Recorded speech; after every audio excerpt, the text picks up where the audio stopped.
Hi எல்லோருக்கும் வணக்கம். நான் இன்றைக்கி என்ன ஸ்நாக்ஸ் பண்ணேன் அப்படின்னு பார்த்தீங்கன்னா, பருப்பு வடை தாங்க நான் பண்ணினேன். இதுக்கு என்னென்ன தேவை அப்படின்னு பார்த்துட்டிங்கன்னா, பட்டாணி பருப்பு வந்து நான் 1/2 கிலோ எடுத்திருக்கேன். அதுக்கு அந்த டம்ளருக்கு 2 டம்ளர் இருந்தது பார்த்துக்கோங்க. அதை நல்லா கழுவி நான் ஊற வச்சுட்டேன். அது பக்கத்தில் வந்து 6 வரமிளகாய் எடுத்துக்கிட்டேன். 6 வரமிளகாய், அது போக சோம்பு வந்து நான் வந்து சின்ன ஸ்பூன் வச்சுருக்கிறதுனால அதுக்கு ஒரு 5 ஸ்பூன் வந்து நான் சோம்பு எடுத்திருக்கேன். நீங்கள் பெரிய ஸ்பூன் யூஸ் பண்ணிங்கன்னா 2-2.5 ஸ்பூன் வந்து மட்டும் சோம்பு எடுத்துக்கோங்க. அது போக நீங்கள் வந்து 1 ஸ்பூன் வந்து நான் வந்து குட்டி ஸ்பூனுக்கு வந்து ஜீரகம் எடுத்திருக்கேன். நீங்கள் பெரிய ஸ்பூனாக இருந்தால் 1/2 ஸ்பூன் மட்டும் ஜீரகம் நீங்கள் யூஸ் பண்ணிக்கோங்க. ஏன்னா ஹெவியாக ஜீரகம் மடம் வந்து வடையில் வந்துடும். அது வராமல் இருக்கிறதுக்கு கம்மியாக நீங்கள் யூஸ் பண்ணிக்கோங்க. இது நம்ம எதுக்காக யூஸ் பண்ணுறோம் ஜீரகம் அப்படின்னா, செரிமான தன்மைக்கு தான். நம்ம பெருஞ்சீரகம் அதாவது சோம்பும் போட்டுக்கிட்டோம், சின்ன ஜீரகமும் நம்ம போட்டுக்கிட்டோம். அது 2 மணி நேரம் கழிச்சோடனே நல்லா கிரைண்டராக வந்து நல்லா வாஷ் பண்ணிவிட்டு இதை நல்லா ஃபஸ்ட்டு இந்த கடலைப்பருப்பை நல்லா ஃபில்ட்ரு பண்ணி எடுத்து வச்சுக்கோங்க.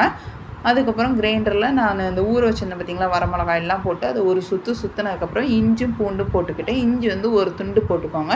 இஞ்சி வந்து செரிமான சக்திக்கு போடுறோம். பூண்டு வந்து நம்ம பருப்பில் நம்ம யூஸ் பண்ணுறதுனால அந்த வாயு தொல்லை வந்து அது வராமல் இருக்கிறதுக்காக போடுறோம் பார்த்துக்கோங்க.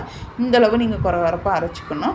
நான் 2 துண்டு அதாவது இப்போ மீடியம் சைஸ் வெங்காயம் வந்து எடுத்திருந்தேன். அதில் வந்து நான் 1.5 தான் யூஸ் பண்ணேன் பார்த்துக்கோங்க. ஏன்னா பருப்பில் வெங்காயம் போடுச்சுன்னா தண்ணி விட்டுரும். நான் அது கூட பருப்பு கூட என்ன போட்டேன்னா பச்சை மிளகா, கருவேப்பிலை, வெங்காயம், நீங்கள் கூட மல்லித்தலை கூட போட்டுக்கலாம். ஏன்னா மல்லித்தலை இல்லை, அதனால் நான் அதை விட்டுட்டேன். அது போக உப்பு போட்டுக்கோங்க. உப்பு வந்து உங்கள் தேவையான அளவு பார்த்துக்கோங்க. சிலவங்க அதிகமாக சேர்ப்பாங்க, சிலவங்க கொஞ்சம் கம்மியாக சேர்ப்பாங்க பார்த்திங்களா. அதுக்காக நல்லா பிசைஞ்சு விட்டுக்கணும்.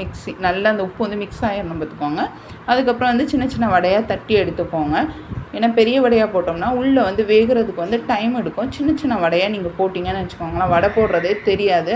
நான் எப்போவுமே கம்மியாக தான் எண்ணெய் ஊற்றுவேன் பார்த்துக்கோங்க. கம்மியாக எண்ணெய் ஊற்றி இது நாளைக்கே நான் வந்து ஸ்வீட் செய்கிறதுக்கே எனக்கு இந்த எண்ணெய் மீதி இருக்குது பார்த்துக்கோங்க.